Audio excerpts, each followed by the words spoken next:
That shallower shelf over there, and boy, just as soon as it came right off that shelf, there he was. Oh, there he goes. Oh, nice. Look at that. Woo! Now I'm really trying not to reel when I'm not gaining any line. You're letting so the I'll rod pull up and then I'll reel down to see how there's no drag going out.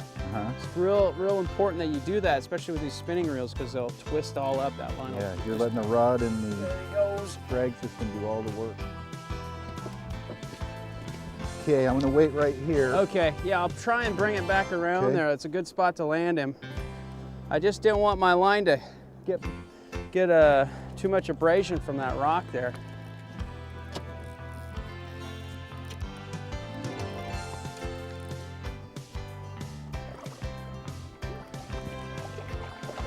Got her?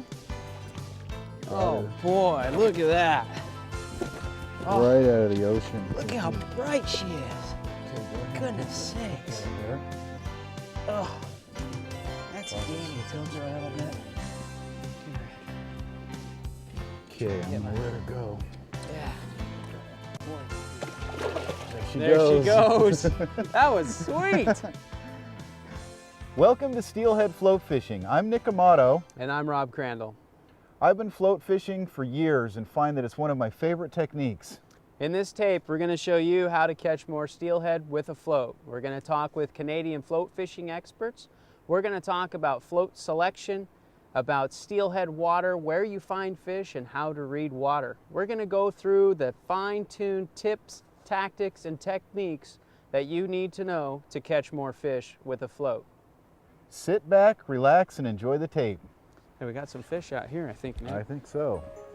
This is the tape you may have been waiting for, a video that reveals a system for taking steelhead when nothing else seems to work.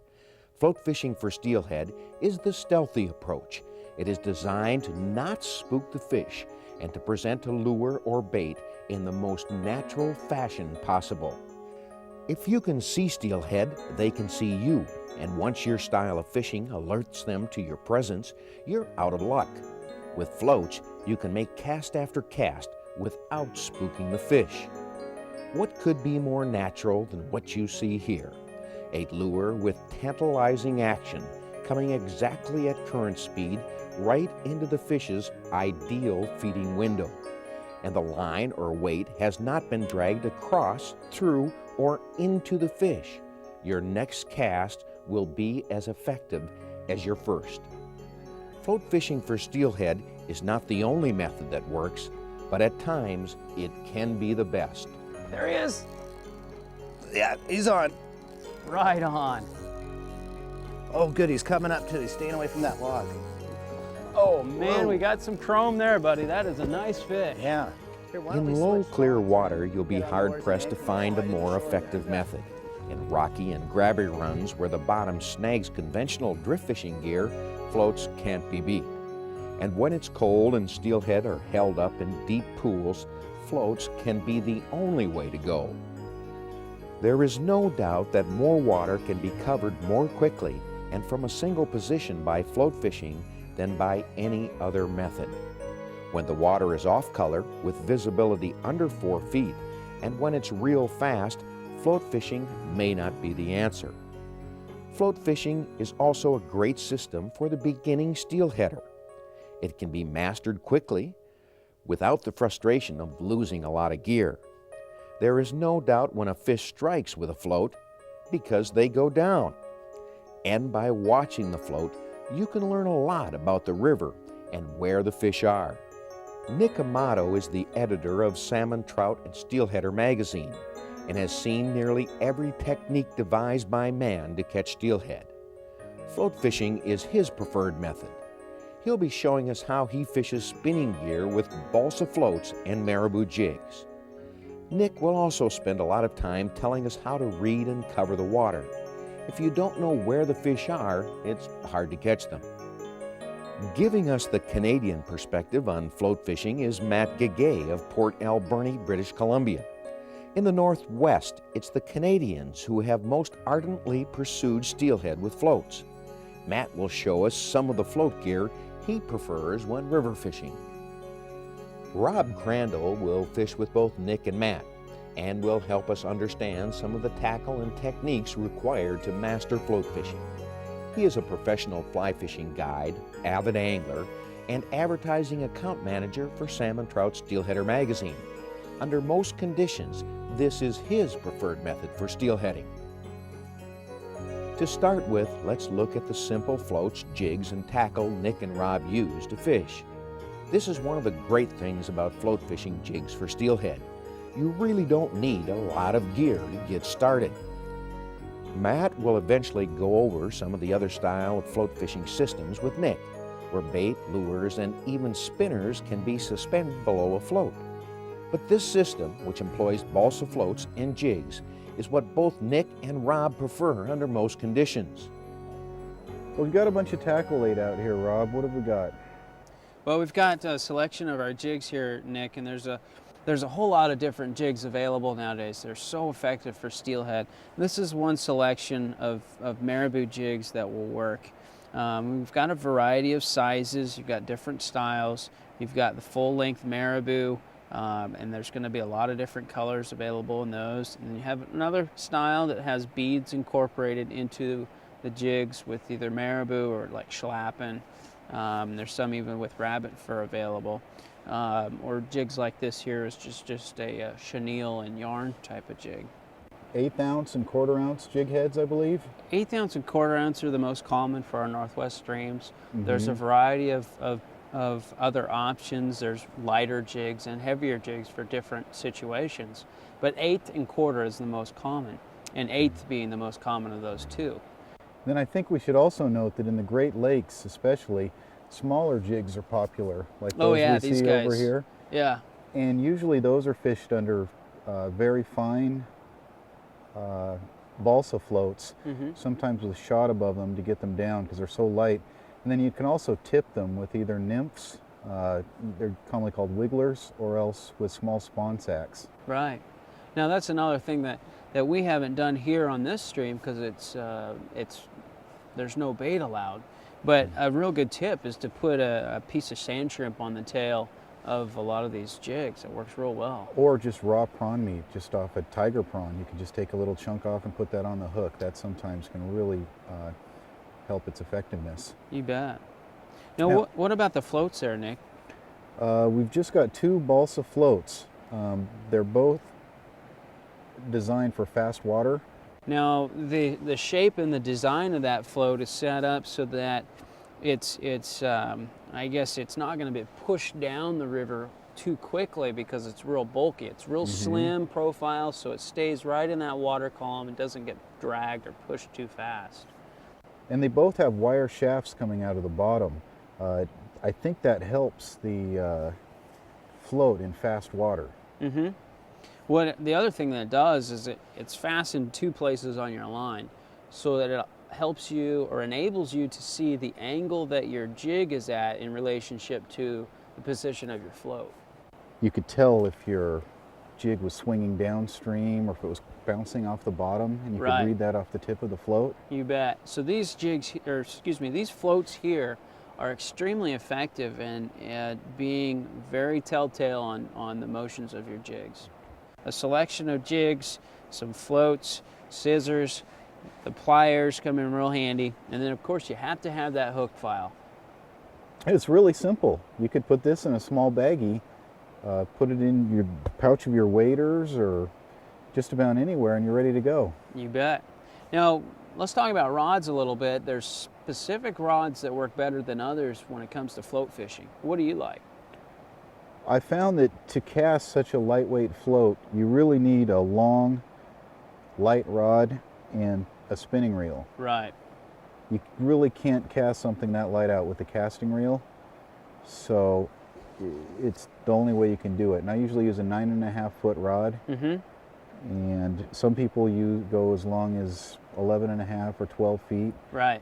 And that lets you cast the light float and allows you to control the line, which is so important. You bet. And you can also use lighter pound tests, like you can go as light as 4 or maybe as heavy as 12, but 8 to 10 is usually the way most people go. Yeah, and then that soft action of those longer rods also gives you a little bit of leeway when it comes to fighting big fish with light line. That's the basics. That's all you really need to get started float fishing. The rules for jig and lure colors vary depending upon who you talk to, but here are some general rules. If you stick to white, pink, red, orange, purple, and black in a variety of shades and combinations, you will have all the bases covered. When you fish which color is a tougher question. In the early morning or the evening, and when you have off-colored or murky water, lighter and brighter shades seem to work best. Some folks also say straight black shows up best in extremely cloudy water. Under normal water conditions, the moderately colored and shaded jigs should be your choice. This one's easy to remember. Normal water means normal colors, not too bright or too dark. When things are low and clear, both very light and very dark colors can work. There aren't hard and fast rules, and sometimes you'll just have to switch colors and sizes to see what the steelhead are in the mood for on that day. Often, a given river has some colors that work best there all the time under most conditions, and checking in at the local sport shop or tackle store can never hurt. How you connect your line to one of these Thill balsa floats is quite ingenious and simple. Your main line is run through a wide and small rubber band, and then through a smaller sleeve. Then the top of the float is wedged into the rubber band, and the bottom wire is wedged into the smaller sleeve. Rob demonstrates. Okay, Nick, the first thing we do with these balsa floats is these are set up with sleeves. So I'm just going to peel these sleeves off. They're kind of like giant rubber bands. Got one for the top and one for the bottom. And I'll run the first one on. This one goes for the top. And then the second one's a much smaller. This is for the wire. And you're going to put those on your line first though, right? Yeah, these go on the line first. So you thread that on there. This is for our sliding float. And then I'm just going to push this on. So you're going to put the wire shaft in the lower end of the float. Right. So the wire goes right into sleeve. this little teeny blue sleeve. This is a fixed float, right? Not a... Well, this is a fixed float, but it's with these rubber bands. It allows you to slide it up and down real easily along your line. So the line just goes right alongside of the float. I'm just going to push this one right on down onto the top here. And that way, so you can move that up and down on your line? Right. See, I can just slide it up, slide it right back down. And it's real easily adjustable. You know, the line just goes right alongside of the float. After you have your float rigged properly, next comes the jig. It should be tied directly to your line or to any leader material you might have added. The knot can be one of a number of secure styles, but has to clinch tight to the eye of the jig. Now I like to use the clinch knot for this. With these jig heads painted with this really hard paint, it really helps to go through the eye of the hook twice, which gives you a lot better grip. You just bring that loop down. I like to bring it down to about 1/2 inch or so. And then I'll wrap my 5 wraps above that. 5 wraps.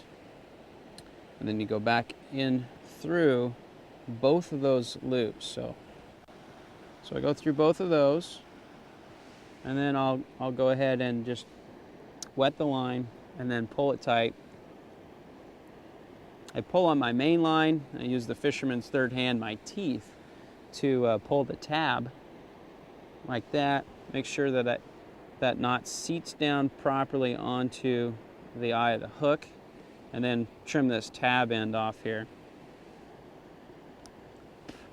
And then I like to make sure that tail is straight. Do what we call cocking the jig here by rotating the line around like this. So when it's in the water, it fishes perfectly straight up and down. Let's give it a shot.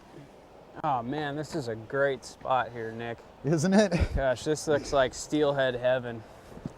It's got all the right characteristics to harbor some fish.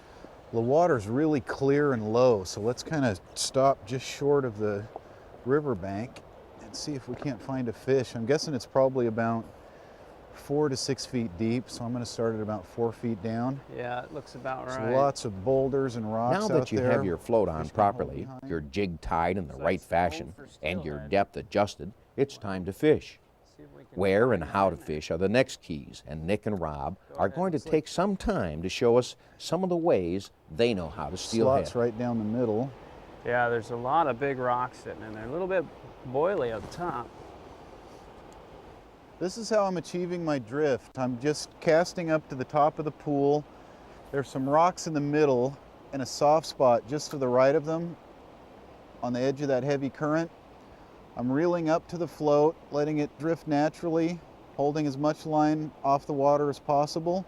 And once the float's even with me, I'll follow it with my rod tip, and then I'll open the bail and put my finger on the spool to control the line. That way it won't bunge up on me. And then I'll slowly lift my rod and let line out, always mending the line to keep a natural drift. I can extend it quite a ways doing that in a lot of places. And once I reach the tail out, I'll just click the bail over and reel in. Yeah, that sounds good, Nick. I mean, that's really the fundamentals of the whole program right there. It's so important to have that drag-free drift. Absolutely. It's probably the most important thing. Okay, now what I'm doing here is I'm gonna work right along this edge here of that heavier water. This flat section in the water out here is really where those fish are gonna be sitting. I'm gonna reel in as that comes down. It's really important to keep tabs on my line. So I'm gonna try and keep as much line off the water. Right here, I've got a direct line almost directly to my float. Adjust it as it comes down. I'm gonna open the bail so I can extend my float right on down through the run here. I put my finger on the spool, and that allows me to just slowly let that line work out. I kind of lift my rod to just let that line pull out smoothly so that it doesn't interrupt the float as it travels down the river. Bring it in when I get to the tail out. Fire it back out. It's part of the whole deal with the efficiency of these floats. They're so efficient. Bring it in as it comes down. I like to elevate my arm slightly so the rod tip's up in this position, keeps that line up off the water as much as possible. Now here, it's real easy to set my line kind of on the upstream side of the float, just almost like you would mend your fly line when you're fly fishing, and then extend right on down through the lower portion of the float here. I like to just make this as efficient as possible. When it comes to steelhead fishing, you know, you've got to cover a lot of water. It takes a lot of work, and you're really going to have to spend some time doing it. Reading your float is one of the techniques that has to be mastered to be a proficient angler with this system. This is the ideal float attitude, straight up and down with the jig suspended directly underneath the float. If your float is in this attitude, you can be assured the jig is fishing in its most efficient fashion. The head of the jig should be upstream with the tail down, and it should be suspended, if possible, somewhere between 18 to 24 inches off the bottom, up to 36 inches in very clear water. The first and only thing the fish sees is this alluring jig tail pulsing right into their strike zone. This is an improper jig attitude. Here the jig is being pulled down the river by the float. This can happen if you haven't mended your line upstream or if the current is faster between where you are and your float is. It also will definitely occur when your jig is too deep, dragging on the bottom. The float in this illustration is also at an improper angle. Here the jig is below the float and being swept up off the bottom. The tail of the jig is downstream, but chances are it is at the wrong depth and could easily drift over the fish. This may happen when you haven't fed enough line or let it run fast enough out of your reel. Okay, when we start going down here, Rob, you want to go to the right there. One of the keys to steelheading success, no matter what technique you employ, is searching out good water that hasn't been overfished. Nick, Rob, and most guides will go to great lengths to be the first on a part of the river for the day or evening. We joined professional guide Matt Guiguet to drift and float fish one of the rivers we were targeting. Nick and Rob would take turns fishing with Matt. So what do you find your clients have the most trouble with while float fishing? One of the biggest things they have trouble with is when they're trying to cast the long leaders. Uh-huh. Yeah, that can be very difficult. And the other is reading the float and getting belly in the line and fishing the float properly. And a lot of people have trouble with line control. Like they'll cast out, they'll let their gear land, they'll engage the reel, and they'll just let it drift. They won't reel up the extra bit of line. So because you want to be just slightly tight to your float, but not too tight that you're making your gear surf. And the other problem is you get too much belly and the line goes downstream. So you want to be constantly fishing your float and watching it and reading it. What I try to do when I'm using a fixed float and have a lot of line between the float and the my terminal tackle is load the rod up. I swing it around, load the tip up when it's all straightens out, and then snap it out and let the rod do the work. Matt, show us how you fish that casting rig. This rig here, it's 10.5-foot rod because I got a big long leader, so I'm going to hold it up nice and high, and I'm just going to do a very smooth sweep and throw it high, then I'll stop it with my thumb. Right. That's really important because if you let your gear land in the water without stopping the spool with your thumb, boom, you'll get a backlash. And now what I'm doing is the float's in the current, I'm holding my line up, and I'm just following the float down here. It kind of went into the back eddy there, so I'm going to reel it back in and try and get it back into the heavier water there. And you can just, if you get into a little bit of a motion, you just bring it up, sweep it out, stop it with the thumb. The reel's still disengaged, holding the line high, and I'm just letting the float come down the current there, just feathering it out with my thumb. There it goes, it's getting back into the zone there. My line's up out of the water. I'm getting a perfect drift down through there. So that gives you a really natural drift. With the rod.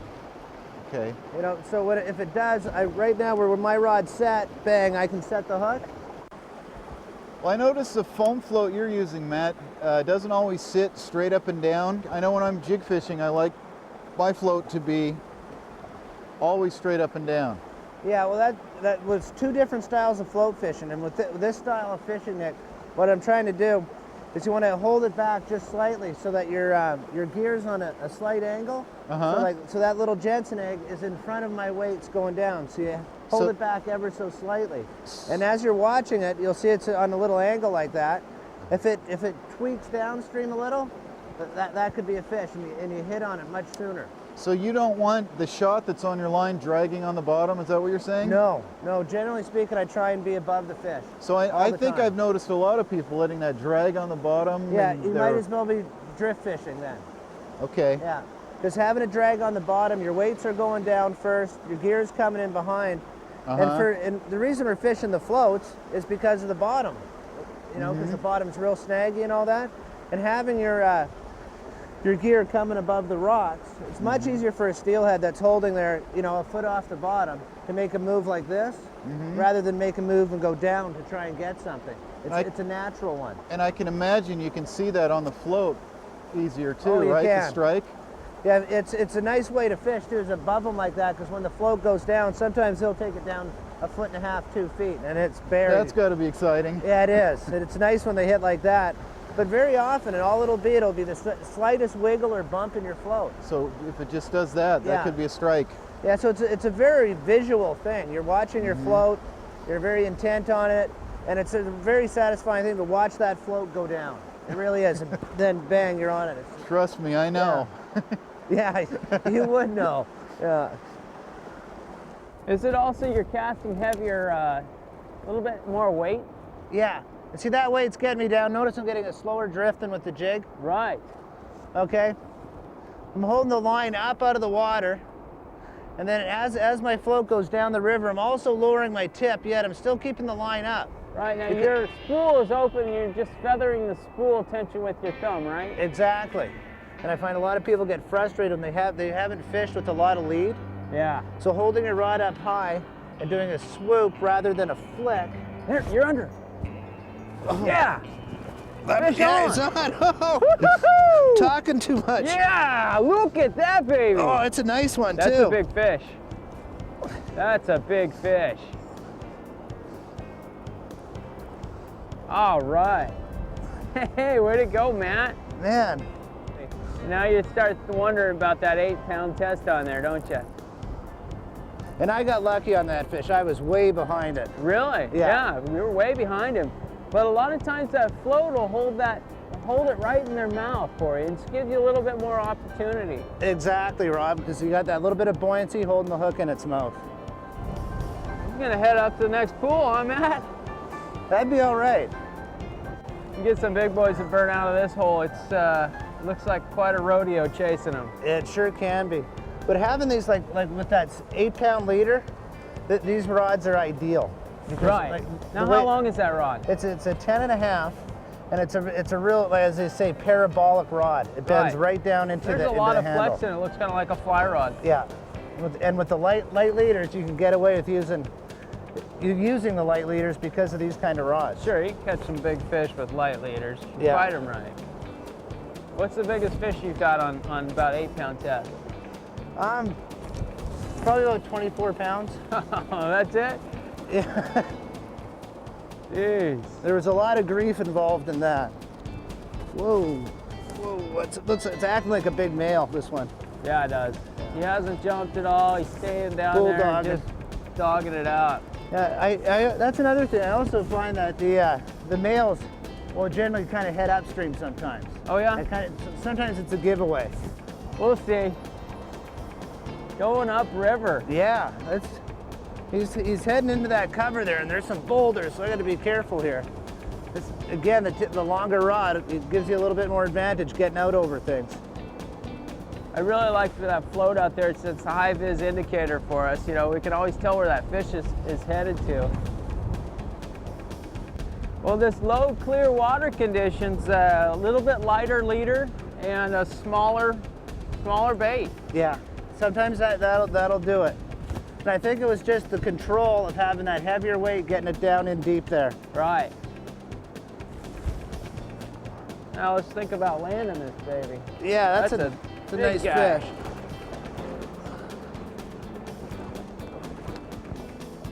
This one, I'd say it's over 15. It's a nice big fish. I never like to see how big he is till you see him. No, this is when a lot of fish are lost, is right around now. People get excited, which I am. I'm shaking. I don't know if it's from the cold or the fish. Right. Well, this fish is, he's got a little color to him. So Just a tinge.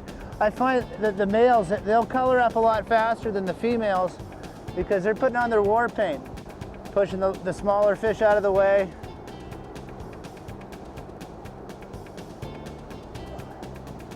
Man, look at those big, perfect fins. That is a nice fish. And I shouldn't be holding the rod up here. The reason I'm doing that is just to alleviate the pressure on my left arm. Yeah, I feel sorry for you, bud. I really do. I shouldn't be complaining. Oh boy. Slide him in on the... Okay, try taking him before he hurts himself on the rocks. Just try and get that tail. Get that tail. Get a good lock on that tail. Yeah, right. This tail Got him? is Holy huge. smokes. Okay, let him go. Let him go. That's a 20-pound steelhead. I don't know if maybe you could back up a little bit more and it'd be easier to do that. He's gone. I can't even see the float. Oh, he's taking the biggest run yet. There's a nice little beach right there. Yeah, a little gravel bar here. But we're getting awfully close to the tail out here. Yeah, a little scary thought, isn't it? Yeah, that's a really deep-bodied fish, this one. And the water's a bit faster down here, that's all. You get those 18-plus pounders, it's hard to get a grip on their yeah, if we can, I'll keep walking them up into this back eddy. That's just a beautiful big steelhead, that one. Incredible animal. Keep going back. Okay, grab him. Get him good lock on the tail there. Great. Holy smokes, that's a beauty. That is a nice fish, Matt. Is it ever? Here, I'll just try and get the hook out of him. Nice job. Wow. Just hooked him just in the corner there. Fish. That was what float fishing can do for you. Yeah. I'm so Nicely done. Man, I tell you, I can hardly get my hand around his tail. Yeah, I'd say that's... Look how deep this guy is, Matt. Oh, mama mia. I'd say that's 20 or 21 pounds, easy. Yep. He's got some girth to him. Look at that fish. You gotta love it. And that's all it was a very simple rig like this. Just in the right spot at the right time. Well, Matt, should we get him back to make some more babies? Yeah, just send him out there the right way. He should be ready to go. What a beautiful steelhead. Oh, look at that.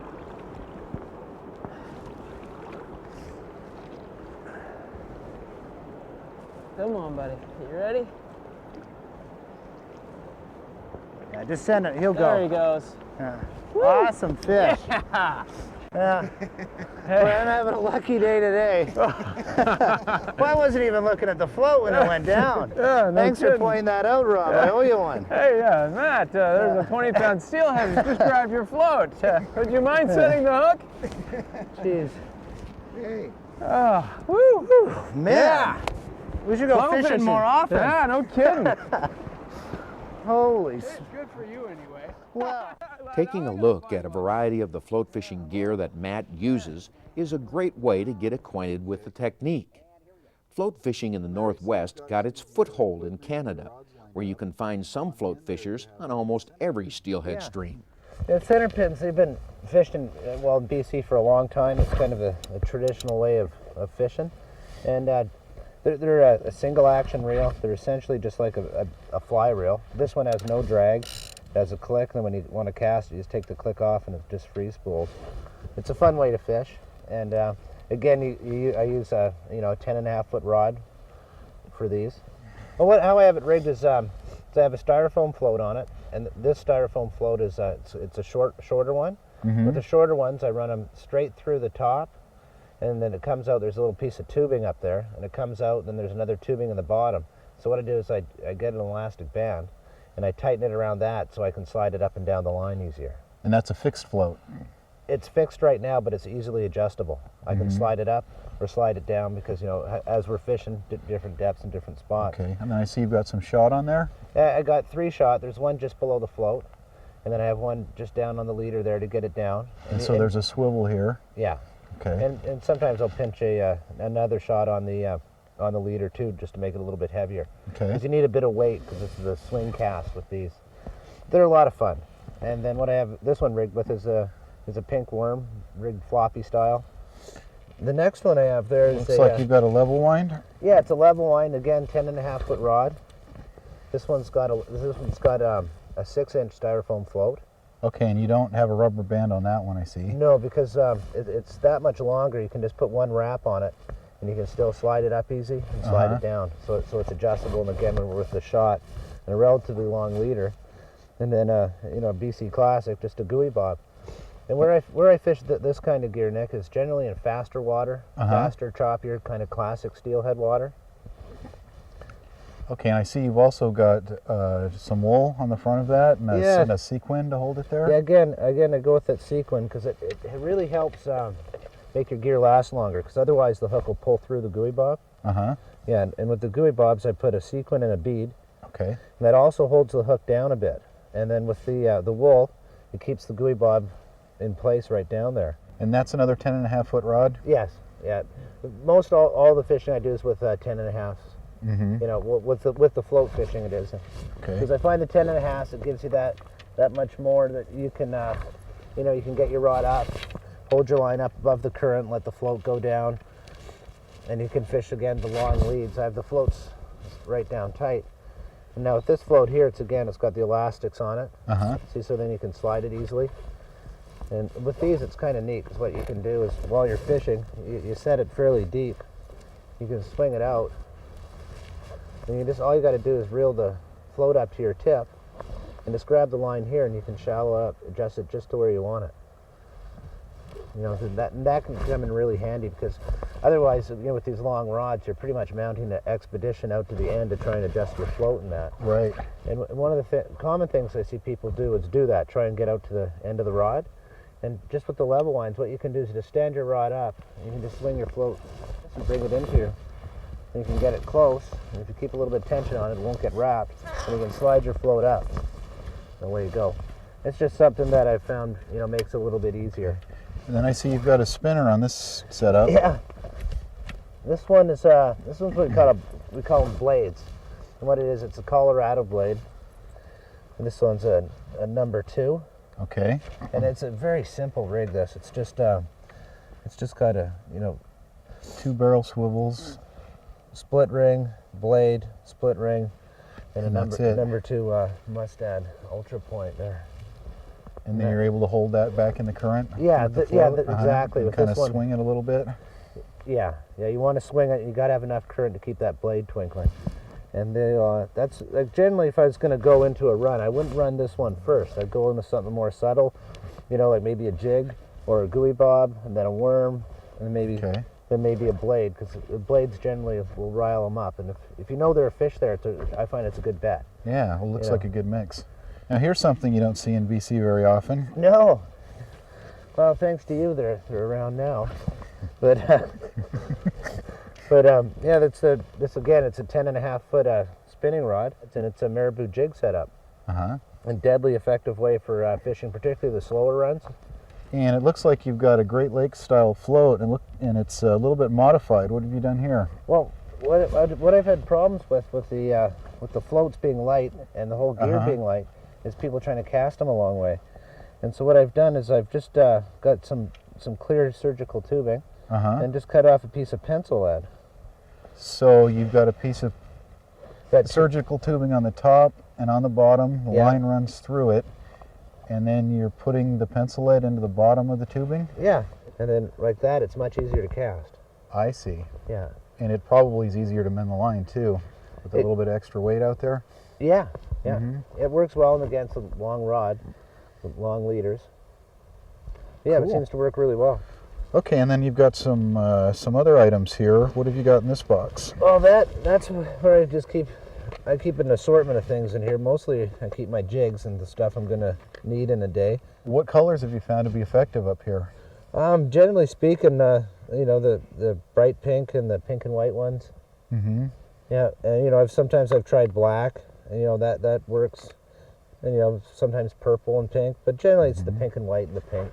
Okay. Keep it simple, you know. And then you've got some leaders here, it looks like. You've got a pips dispenser, and what have you done here? Oh, I've just pre-tied some leaders, tied a little bit of wool on there. Sometimes what I'll do is, in a pinch, if I'm out of pre-tied Jensen rigs like I have in here, so I can just take an unscented Jensen egg out and just slide it up over the hook. You know, this is a real handy unit too, Nick. Okay. Having all these sleeves, you know, I got corky and wool. Yeah, there's a Jensen egg. Tied and ready to go. Yeah, it so keeps you them don't have separate. to take any time on the river to do that. Yeah, and it's nice to have that stuff done, because you know, you can sit at home the night before, pre-tie your stuff. You know, that's the fishing you can do when you're not on the water. Right. You know, there's nothing worse than breaking off and retie, and you know, half an hour later. Matt, thanks for taking the time to show us your float fishing gear. Oh, it was no problem, Nick. And what I've showed you here is just very, you know, basic stuff. It's all you really need to catch fish float fishing. There's hundreds of different floats out on the market there. This is what, you know, what I find very simple, and it works, and you can vary it in a lot of ways. An advantage of floating a river is that you often can get to a number of good spots before anyone else.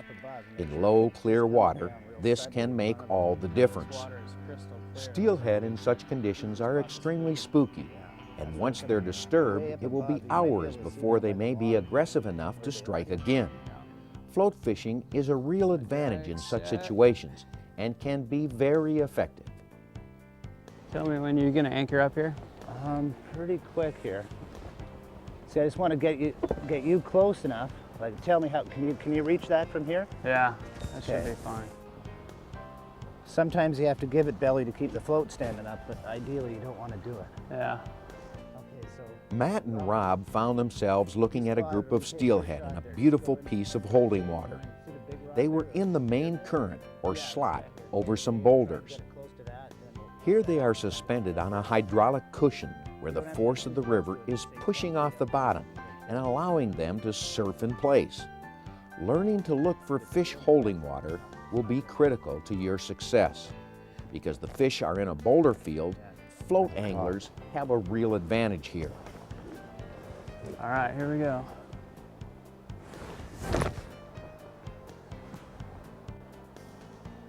Staying nice and upright. Perfect. It's right in the it zone. should go down right now. Right now. Well, that was in the zone. You think we should set it a little deeper?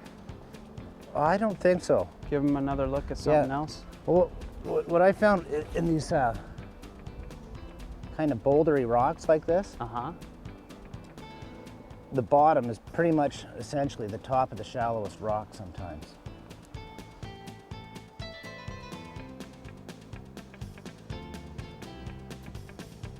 There he is. Yeah, he's on. Right on. Oh, good, he's coming up too. He's staying away from that log. Oh, man, Whoa. we got some chrome there, buddy. That is a nice fish. Yeah. Here, why don't we switch spots here, and then you get on the oars and anchor, and we'll Yeah. slide into shore there. You bet. I was just about to pull it in from that log. I thought I'd let it go just a little bit too far there. Uh-oh. Oh, baby. Oh, there's some big branches in there. Yeah, it's a sticky spot, that one. It's nice too with fishing these floats, it's having a long rod. Absolutely. You can get away with a little lighter line that way. A little lighter line, and in this instance here, we had a short leader. You get away with a shorter one. But it gives you a little bit more hook set further away, and you can also fish a longer lead a little bit more comfortably, Right. which we'll probably be doing shortly. Okay, if we just pull in there, just tuck the stern in, we'll probably land it in here if we got lucky. Whoa.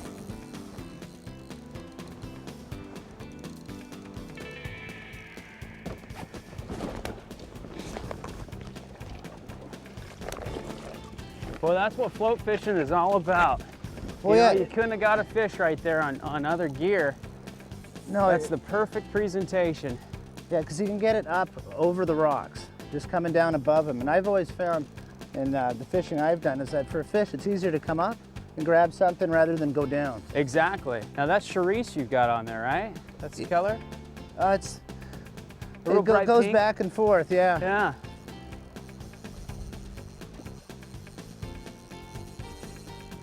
Now, another thing with the float fishing is you rarely hook the fish deep if you're staying on top of it, watching your float. Right. When If they you get come up too much- for it, it's usually right around the top lip. That's right. All right, I'm gonna try and grab her tail. There we go, I Got got her? a grip Here. on her. Beautiful What a fish. beautiful fish. Nice looking steelhead. They sure are beautiful There's fish, aren't they? right in the beak. Yeah, just like that. Not a scale Gosh. missing. Man, that is a hard body fish too.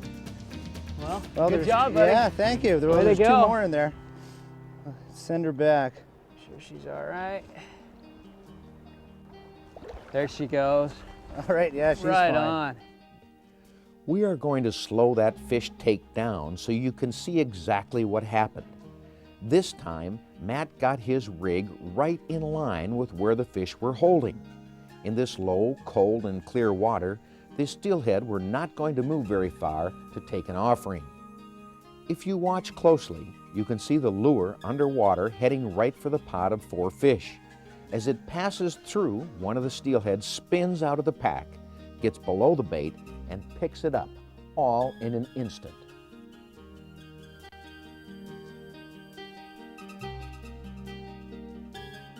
Reading the water is as important as knowing how to fish when it comes to steelheading. It is worth taking a little time to understand what to look for when you're searching out prime steelhead lies. Every river is different, but many of the fast-dropping Pacific Rim waters have some typical characteristics. Pools and stretches of deep, slow water are separated by tailouts, riffles, or rapids and runs. Somewhere above or below the deep water, you will find your most likely steelheading holes. Only when the water is extremely cold, hot, or low will you find steelhead driven to the deepest holding water. Tailouts are where the deep water begins to shallow. The river picks up speed at the end of the pool or long, deep run. Steelhead prefer to lie in such places that are not as fast as the main current, but have depth and overhead turbulence for cover. Rapids and riffles are not likely holding areas. There is not enough depth to make the fish feel safe, and the flow is usually faster than what they want to put up with. Runs, on the other hand, are your most common form of holding water. This is where the river has some depth, underwater structure like rocks and ledges, and a speed about that of a person walking. In such places, the fish can rest in safety and be ready to escape quickly if danger appears. Recognizing a sweet spot in your river and fishing it properly are key to steelheading success. Nick and Rob believe fishing with floats is one of the best ways to do this. This looks like one of those classic spots we were talking about earlier. There's a big rapids down below, there's shallow water in close, and there's a nice trough right on the far side. See where it darkens right out there. Very well defined, and it should be real easy to fish. Well, we'll go for it.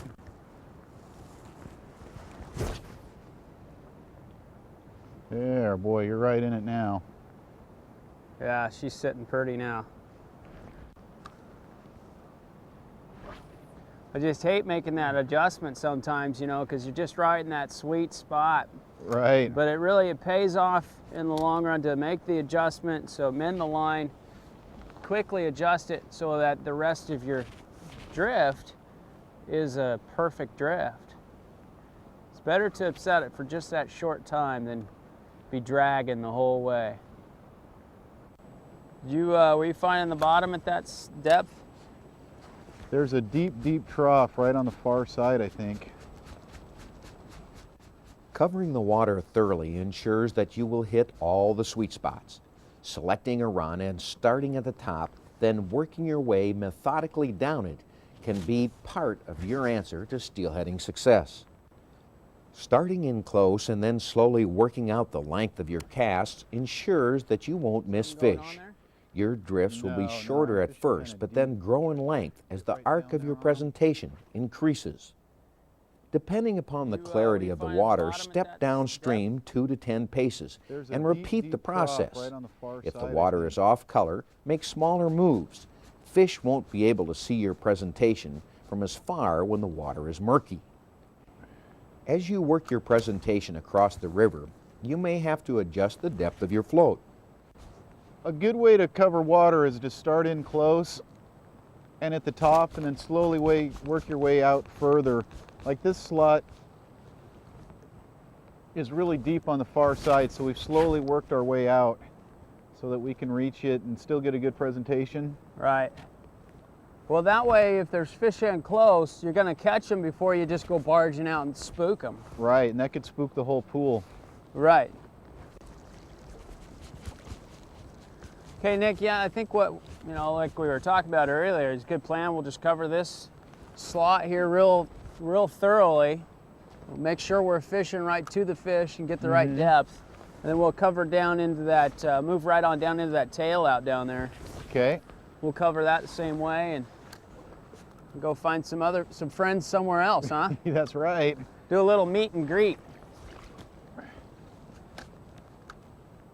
I'm going to shorten up because I don't know exactly how deep that is.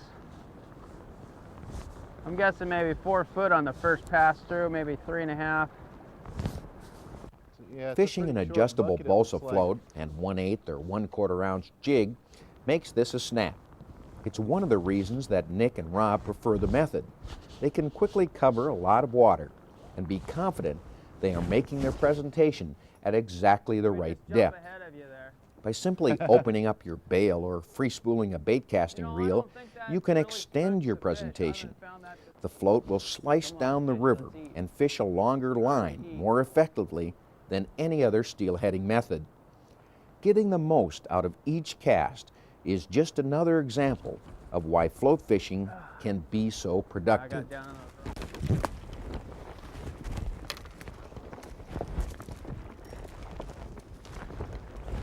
Locating a smaller river or stream that holds steelhead can be one of the biggest thrills of the sport. You'll often find Nick and Rob kicking around on back roads and trails trying to discover that secret spot. Oh, there it is. Yeah. Boy, that looks like a fishy pool. It just might make it work busting through all this brush, huh? I know. Well, I hope we can get down this edge here, but it doesn't look too bad. I hope there's a fish in there. In trying to read the water in order to discover where the fish are likeliest to lie, a small river or stream has some advantages. The sweet spots are more defined and easier to pick out. This doesn't mean it is easier to fish.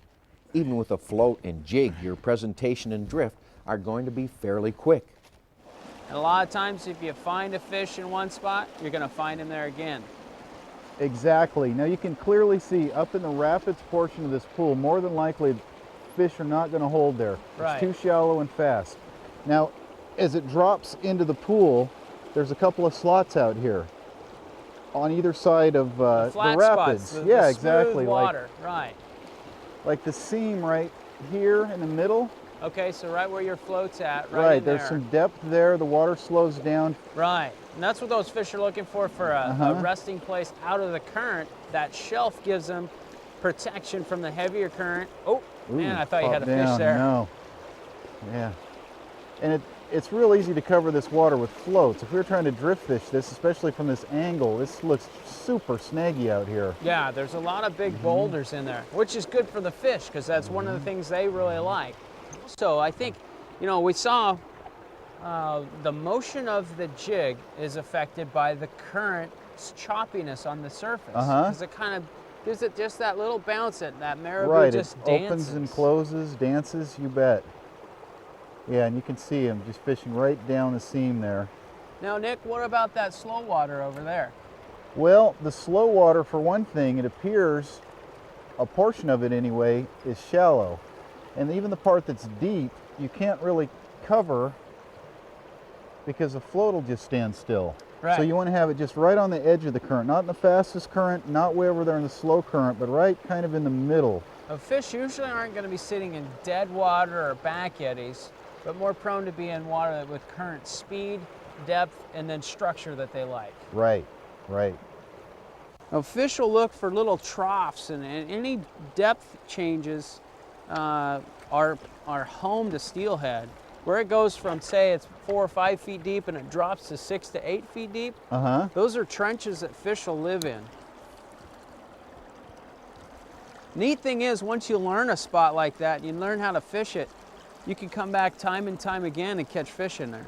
In a big river, you can fish a lot of water from one place. On a smaller river, you cover a lot of water by moving from spot to spot.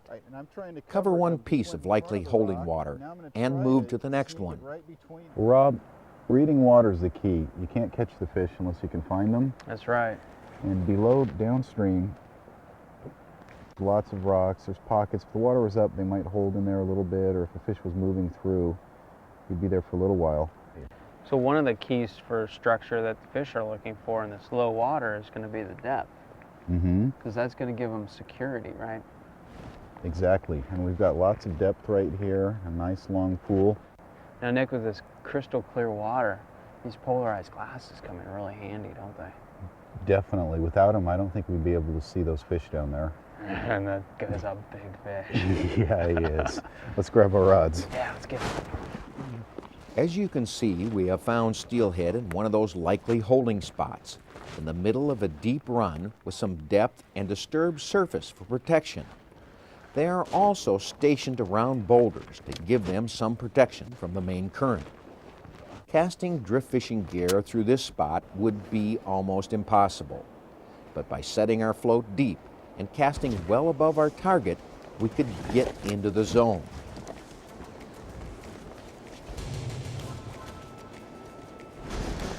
Yeah! There he is! Fish on! Oh, sweet, Nick. Just like that. Good job, man. Oh, that is great. Boy, look at that. Look at that. Right on. Oh, that's he's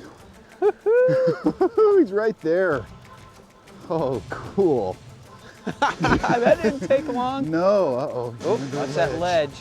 He's under Boy, the they'll ledge. cut that line off on those Yeah. ledges there. Boy, he went right under There we go. There we go. Water's so clear. He doesn't know where to go. Gosh, it's incredible. Yeah, boy, you had the depth set correctly, so it floated right over the top of him, and bam, he was on it. That's just so critical in these pools, Nick, this clear water, is to have everything set perfect. Can I give you a hand with anything there? I think I'm okay.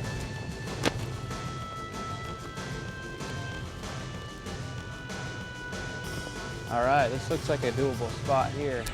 Boy, he's twisting and turning out there like crazy. Now you've got the 10-pound test on there, right? Uh-huh. All right. Looks like he's tiring out pretty quickly. Getting into you here, Rob. Might be able to tail him. I got him, Nick. Okay. Oh, Nice yeah. fish. Boy, Been he in the just river a little barely while. has that right in his beak there, Nick. Fish rodeo. Oh, there he goes. There he goes. Oh, it's all right. Good job, All Nick. right, you're That on was point, cool. Rob. So this is our story about float fishing. We hope you're encouraged enough to take up the challenge. It's not the only way to steelhead, but it can be the most effective. Kinda bring her in All head you first really towards need the to get beach, started and are then some come floats in and and jigs, grab her like the tail ones and we've walk demonstrated on. in this video. Kinda You that can little fish nub them with right your there. conventional gear to try the system out. But to be extremely effective, you'll find that the longer rods and lighter lines are key elements of a float fishing system. Coming. The jigs also provide some of the magic. There is something irresistible to steelhead about pulsating marabou feathers dancing right into their strike zone. The float system works great for both summer and winter steelhead. It is the way to start because you won't be losing a lot of gear and you can easily detect a strike. It's also very affordable. More information on how to float fish for steelhead is available in books offered by Frank Amato Publications. Rob, I hope anglers give this a try because it's so much fun. Over the years, I've probably caught thousands of steelhead using this method. Yeah, float fishing is so effective, Nick. It's probably one of the best ways there is to catch steelhead. Yeah, it's exciting. I'm ready to go hit another pool. Yeah, I you think know I know what? where we can get one before dark. We got about a half hour left. I'll race you. Let's do it.